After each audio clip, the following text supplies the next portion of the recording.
En el año 1924 nace a la vida en Matanzas, Cuba, un conjunto que haría historia, la Sonora Matancera.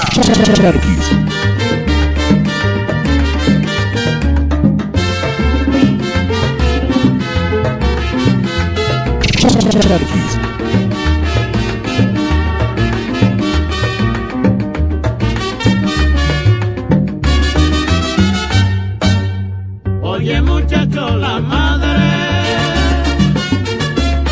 que es lo más grande del mundo.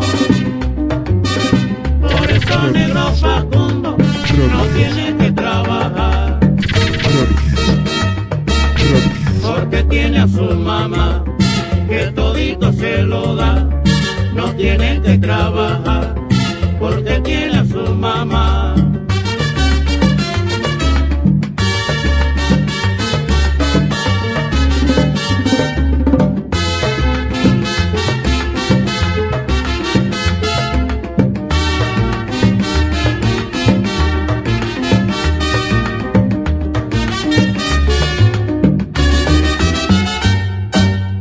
Oye muchacho, la madre,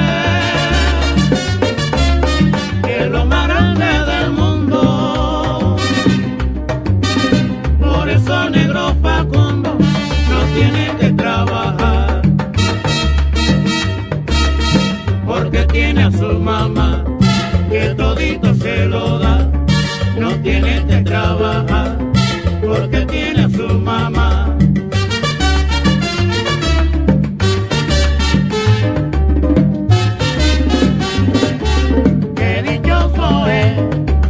Porque tiene a su mamá, ay, porque tiene a su mamá, que todito se lo da. Qué dichoso es, porque tiene a su mamá. Por eso negro Facundo no tiene que trabajar. Qué dichoso es, porque tiene a su mamá.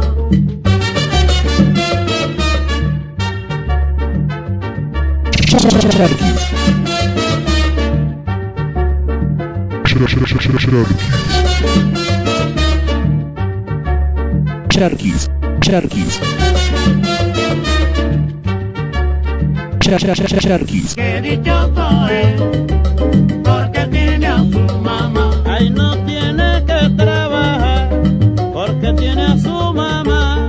Qué dichoso es, porque tiene a su mamá.